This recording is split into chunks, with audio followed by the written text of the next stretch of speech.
I'm not a vlog about keeping the house clean. I am a vlog about living your best life and achieving peace and happiness through enjoying daily life.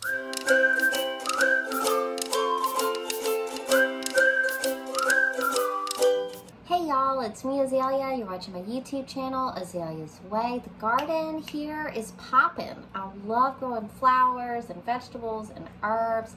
Y'all not gonna believe my squash this year. Look at this. Okay, so it's something like zucchino, rapacante, trombocino.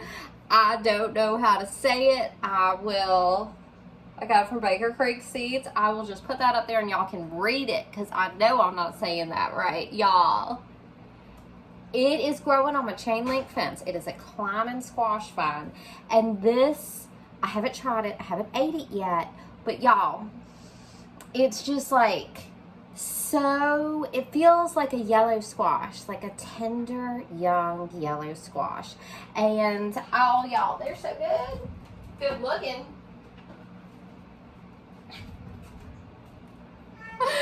Look at this thing, y'all. I love it. I am in love with how they look. I'm in love with how they grow. I love something that I can grow on a fence. You know, space saving, I love it. I love this squash. So it feels soft and tender. So I'm going to have to cook it. Now, if it cooks up good and everyone eats it good and it's delicious, then I'm going to grow this every year because I love it. Like, I thought it was going to feel more like a winter squash, but it feels soft and tender, and I love summer squash. So I'm going to try cooking this up some different ways and see if it's good eating.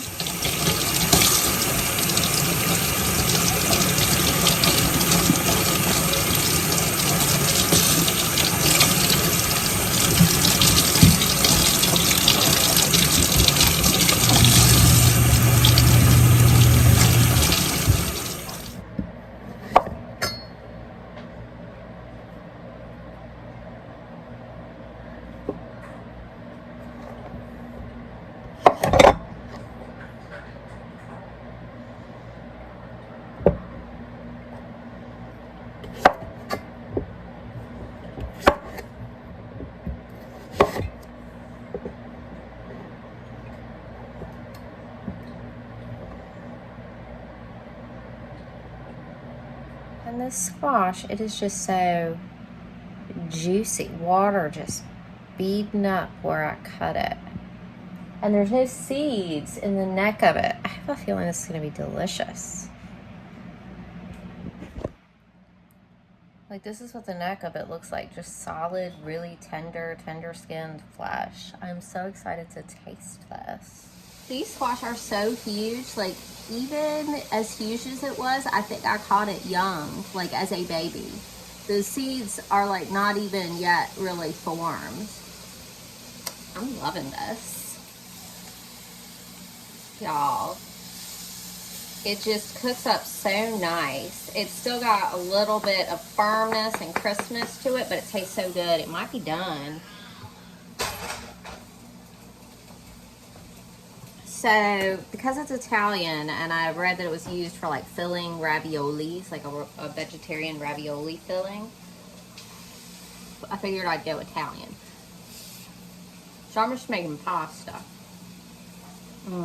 It is so good. It cooks up. I'm gonna grind this for the rest of my life. The long greens and this zucchini, trombone, whatever it is, I'm going to be growing these for the rest of my life. Slam dunk. That's one of my greatest joys in life. Every year, no matter finances, no matter what, I'm putting in my order for seeds. Every year I order seeds, I grow plants, I try food. And that is one of my greatest joys in life. It is one of my greatest joys in life. I love it. I order seeds, I go through the catalog, I grow plants, I try food. And I have found 2 that are really, really great producers, lots of food, beautiful, delicious. Ooh, it is hot in the kitchen. That is the story of my life right now, is that it is hot in the kitchen. It is like in the 90s or even over 100 heat index, that kind of stuff here in Virginia. I gotta tell you, the squash is winning. John loves the squash and Z loves the squash. I can't believe it. This is so great. Okay, so what I've done is I made a pasta dish with the sauce. Depending where you live, you might would call it a goulash. Made a big pot because it was a big squash. So I've got Beyond fake meat in there. I made up a meat in quotation marks, meat substitute Beyond burgers into a meat sauce with some canned tomatoes. Of course, I did the squash, noodles, regular sauce. Now go over the side. He logs not permitted. Alright, he's aight. He's aight.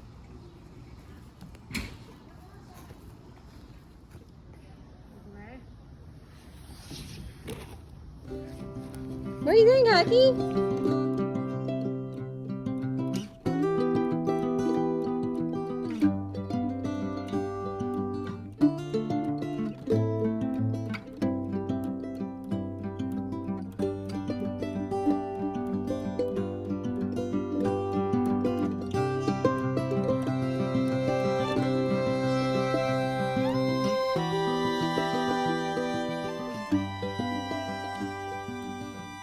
Y'all, my baby learned to color. Can you see it? Can you see his beautiful coloring? My baby learned to color. He's also learned to walk, y'all. The baby is walking, but kind of only when he feels like it. But he's taking his little steps. What are you doing, Z? Yeah, you're gonna put your art in an art show? Glitter. Add some last final touches before the art show. Just tell me about your art and the different little things on it. I got this coffee ball. Star sticker, cute little rainbows. Flower,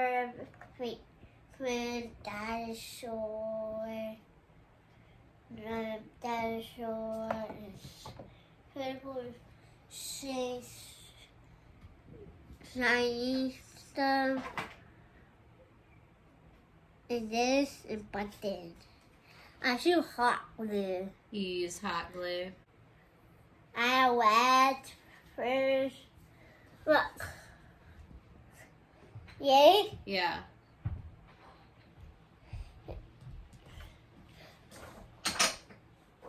P.U. Why are you flying? Are you trying to make that glitter poops? Yeah. Come on, I thought I got a donkey. And that's a donkey a horse. and a horse on your art. A spider.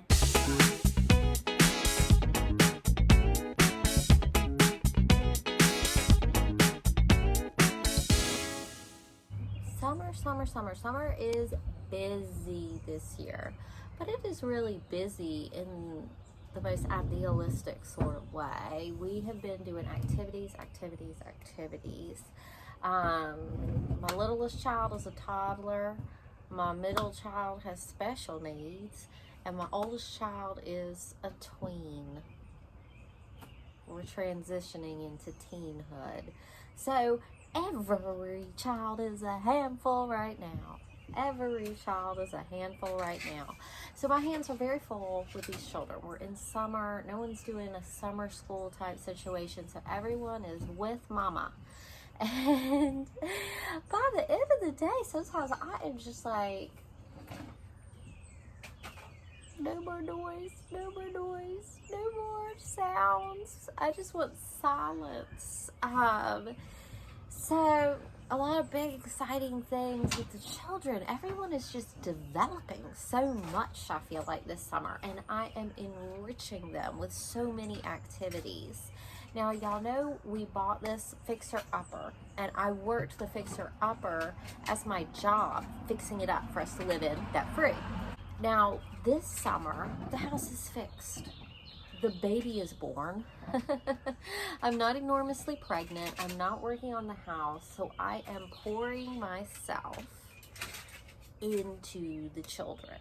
And it feels, that's the whole goal, you know, like the reason I wanted to have a home and have this investment in owning a home is so that I wouldn't have rent or a mortgage, so that I wouldn't have to pursue work outside of the home, because my priority is to be available to, fully available to my children. That's my priority. No questions about my priority. I know what I want, and I want to be fully available to my children. So this feels amazing. I invested my time and my money into the house so that I don't have the rent or the mortgage.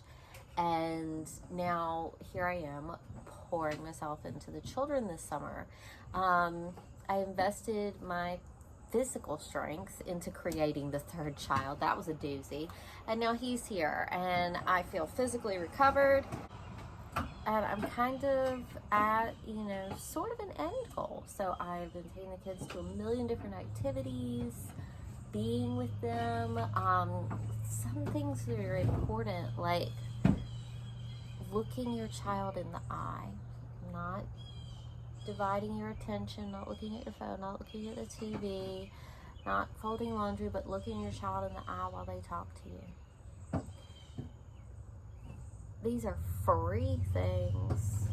These are valuable things. So I invested myself in bringing Huckleberry here. Invested myself in this house. I homeschooled Tom all the way through 4th grade. I invested myself in teaching him. Azalea has always been a handful. I invested myself in learning sign language. And we're kind of at a point where we're seeing a lot of return on our investments. And even the children, last year I took them to tennis in the summer, and Tom had done tennis when he was little, and then we were kind of getting back to it, and Xenia got into it, and now this year I'm taking them back again to tennis. I'm seeing a return on that investment. I mean, I am blown away that my little Xenia can play tennis. She's gotten really good at tennis. Xenia's gotten so good at tennis that another parent like complimented her. They were like, "Oh wow, she's really good." I'm just like, you know, it's been a struggle to get Xenia where she is today in many ways, and she's really good at tennis, y'all. And I think, you know, she doesn't have like a sporty build, so it's a little surprising. Tom, he's good at tennis. He has power, and he is turning into daddy long legs. Like, the arms and the legs are so long. He's clearly taller than me. I mean, I think he's going to be minimum 6'4". Minimum. Conservative estimate, he's going to be 6'4". He has so much power with tennis that the ball goes to the moon. The ball is out of the court. So, you know, he's just bringing that power in, which, you know, I feel like could be a metaphor for his life, really. He has so much power and so much brilliance, but he has to learn to harness it. The baby is walking. The baby is walking. The baby is crying. What is it? The baby's walking. The baby is learning. What are you doing? I teach the baby sign language, and I teach the baby spoken English, and he is at the point now where he can like mimic and try new things, like when I'm teaching him signs, like a book. he'll be like he'll try to do what I'm doing, and he'll say buh, buh. So he's trying to say book. He's trying to sign books. So I take his hands and I hold them together and I open them and I close them for him and I say book, book.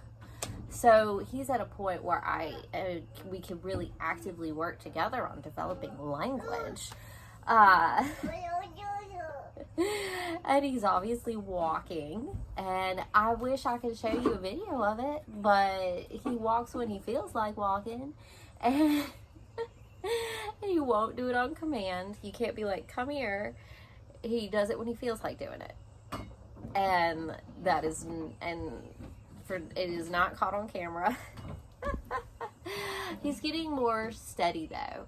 The first time that he walked unassisted, not holding on to anything, I was standing in the kitchen, he was in the living room, and there's the hall right here, and I just like looked to the right, and he was just walking out of the living room. I was like, what? John was in the backyard. I knew he had his phone on him though, so I like picked up, like the baby like sat down and started crawling, but after walking out of the living room, and I was like, John, the baby is walking in here. So that's so exciting. So it's so exciting watching these children blossom. Zinnia, we always do summer reading program at the library. I love reading. I cannot imagine my life without reading.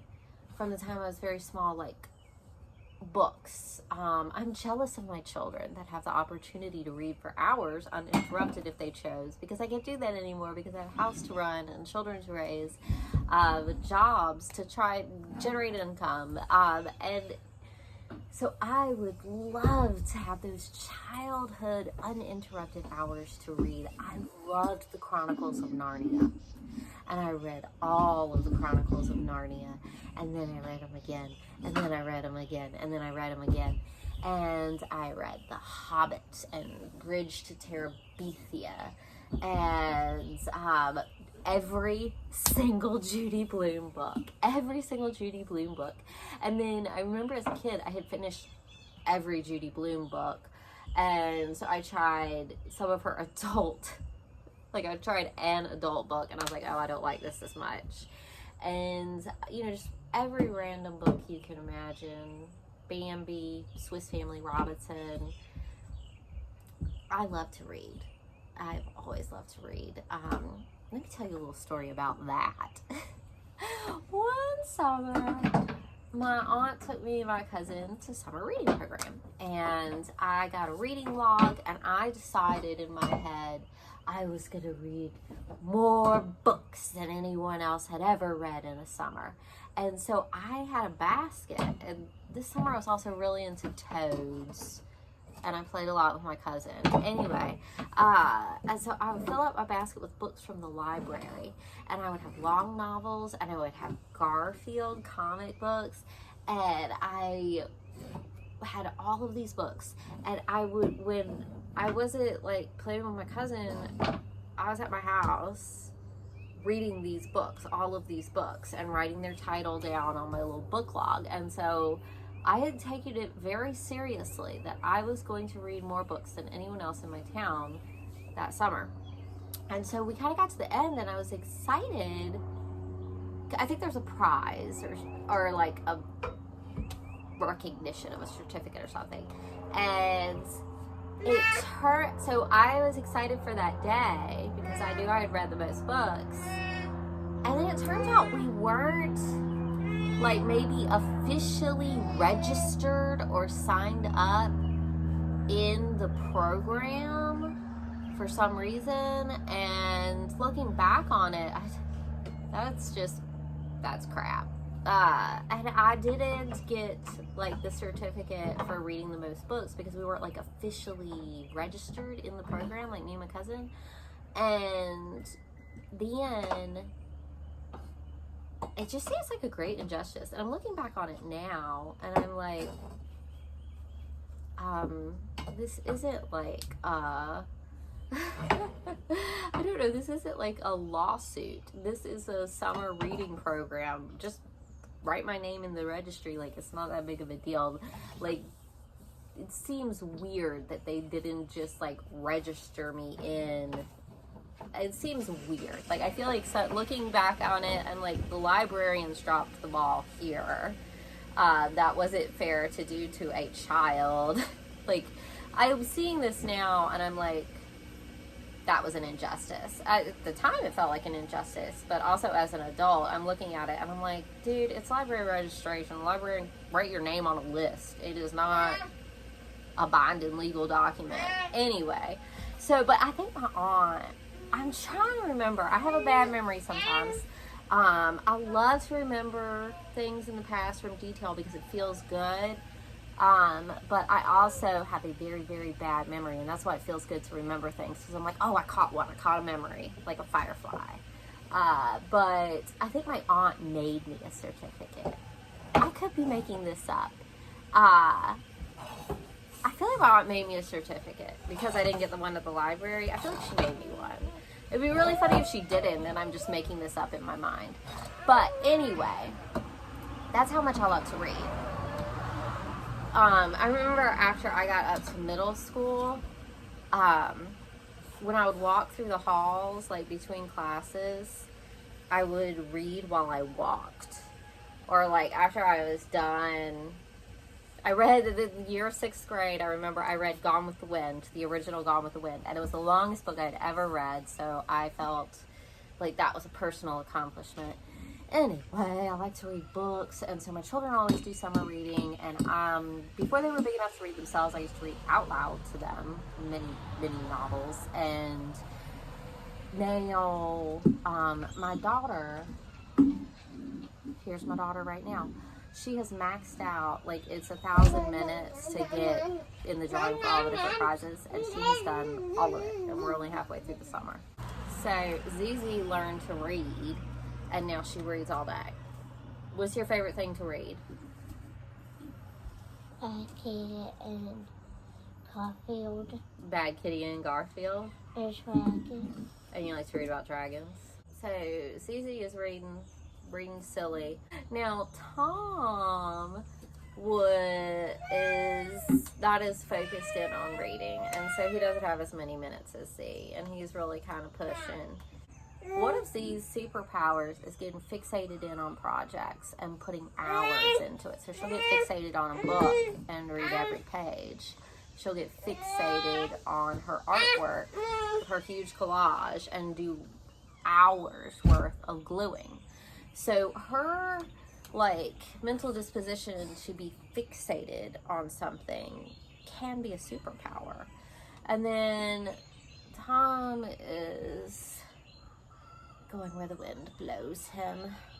He read one novel, and he reads fast, so he doesn't have that many minutes, but he's almost read 2 novels this summer, which is great. He's doing great. After he was done being homeschooled, he went to public school, and he gets usually honor roll. He has gotten principal's list. I had a talk with him. He was getting honor roll each time, and I was like, you're not even trying, and you're getting honor roll. Imagine what could happen if you put a little time into it and you tried a little bit. And then that 6 weeks or grading period, he got principal's list. And so that's how it is with Tom, is huge natural ability. What happens if you could dedicate yourself and put focus and time into it? What could happen then? So that's me. I've been nurturing the children. I've just been nurturing the children, taking the children places, cooking for the children, putting Huckleberry down for naps, a huge amount of breastfeeding, and then he goes down for a nap. And I haven't been filming as much as I want because it's kind of like once I have to take this time away from the big kids to get Huckleberry down to sleep, and then I want to give the children, big children, attention. And I am 39, and my children are 12, 10, and 1. And seeing the 12-year-old and the 10-year-old, I know how fast it goes. I know how fast it goes. My baby's gonna be gone. My baby's gonna be big before I know it, and I have to be in the moment, and I have to relish this, and I have to cherish this. I was talking to someone like yesterday, and the Huckleberry sleeps with me, and it's beautiful, and it's a treasure. It was going to be one of the best treasures of my whole life to cherish as I'm on my deathbed, is my beautiful little baby sleeping with me. And there are a lot of people who are like, oh, he's going to be bad at sleeping. He's not going to want to go into his own bed. And like Zizi slept with me till I got John, my partner. I was a single mom before that. And Z slept with me until she was like 6. Tom would have slept with me and Z, but the bed just wasn't big enough. But they're big now, and they don't want to sleep with me anymore. And so I know that this is a short period of time. This is a precious jewel. This is a treasure, because you don't need to push them. You don't need to push these children into growing up, because they just do it. They just do it. I don't need to push him out of my bed, because he's going to leave it. He's going to want to be in his own room. He's going to want a computer. He's going to want to be, you know, having friends over from school. Like, it's like, this is short. This is a gift. So I try, and I know how fast it goes, and I know, I see it. I see Tom is gonna leave the big nest. Like, he is going to go into his own apartment, or to dorms, or he is going to fly. I see that in him. He is going to fly out of the nest. I don't see that in Xenia yet. She might be home a little longer. She is hard of hearing, and I think she might be home a little longer. I don't yet see her just soaring away, but I see Tom. Tom is gonna fly away, and oh God, I feel it pulling on my heart already. I feel it, like, right, just saying the words, I feel it. Oh, I love these children. I love these children.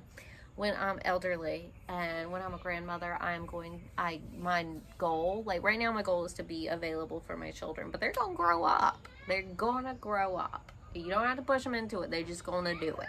My next goal, you know, I'm getting these children all grown up, and my baby's gonna be with me a little longer, because I had a little cherry on top at the end here. He's younger than the others, so I'll get to keep him around. But I need, in my next phase of life, my goal, I am going to live close to 1 to 3 of my children. At least one of my children I will live close to.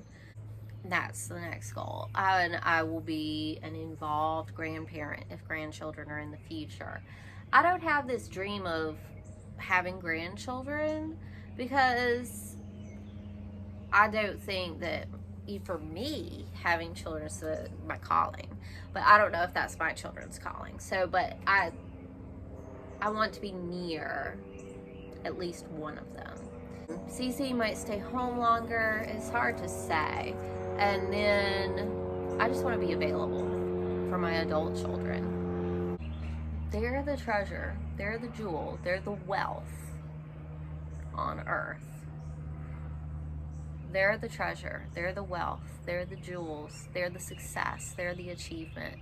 And that is what I cherish and celebrate. And to be able to just be with them. They're lovely, lovely people. They're so great. They try my nerves sometimes, but they are so great. I'm in Virginia, and I grew up in very, very small town Virginia. So let me know how it is where you live, because I just know even across the United States, there are just a lot of cultural differences, even within the United States and from one state to the other state. There's just a lot of cultural differences. I've been observing that. Where I'm from, it is, I could just start naming people off the top of my head where you live in one house and like your grandparents maybe even live in the house next to you or on that street, or your whole family lives on one street, like you, your aunt, your grandparents. And then like when I was growing up, I lived in one place and there was woods and a cow pasture, and then my grandparents lived on the other side and like we had cows. So like there's a house across the street, and I was like, it's so pretty, it's so beautiful, and like just a little daydream like maybe Tom could live there. And John was like, what are you talking about? Like, no, you don't live across the street from your parents. And I was like, a lot of people do actually. So I'm just like, tell me, is that a thing where you live? Like, is that a thing where you live? Like, do a lot of people, maybe it's just more of a rural thing, not necessarily from state to state difference, but like city versus rural community. This is something important that I want to talk about. This is very important. My children like me. I like my children. We are friends. Okay, so a lot of times people growing up, it's like you waiting to get out of the house so you can do what you want to do. I'm here to help my children do what they want to do. I'm here to see who they are. Help them express themselves, not stop them from expressing themselves. And I ask yourself, was that the relationship I had with my parents? Is that the relationship I have with my children? That's important. It's not the most common. I would say it is not the most common way for your children to really like you. Now, Zinnia doesn't like me as much as Tom and Huckleberry like me. She likes her dad, my ex-husband, more than she likes me. I know this. Zinnia needs more boundaries and corrections than some children. So, and she loves screen time, and I limit the screen time. So I'm not gonna let my children eat candy and watch TV. I'm gonna let my children eat candy and watch TV for 2 hours, but I'm not gonna let them eat candy and watch TV for 10 hours. So like, it's just like, I'm not gonna spoil or rotten. Dad might. So it actually puts even more pressure on me to just provide her with a lot of unplugged time, and not letting, I have to provide her with a lot of behavior modification, so that she knows how to not be rude, so she knows how to not be super annoying. Like, she could, she gets a little fixated. You ask the same question again. This is again in sign language, asking the same question over and over again. Begging for like a cake. Begging for YouTube. Like, I'm not going to let that happen. And I know I'm not her favorite because of that reason. But she still does like me. And we still are friends. So, anyway, raising children, I love it. And that's what I've been doing. And I've been very busy. It feels like from sun up to sundown. And I'm honestly pretty tired. And I'm thinking about fall, because now that both my bigger children go to school, I'm thinking, I want to have some quiet time come fall, and I'm going to enjoy it. So, you know, you can be obsessed with your children and want nothing more in this world than to be a stay-at-home mom, but you still get that hankering for that quiet time. I'm going to see y'all next time. If there is anything you would like to hear me talk about in my mom vlog videos, then just give me some little talking points in the comments. I'm not guaranteeing I'm going to do it, but I might. If you write something, I'm like, ooh, yeah, I got something to say on that, then I will say it. So give me some ideas of anything you'd love to hear me talk about, and I will see y'all next time.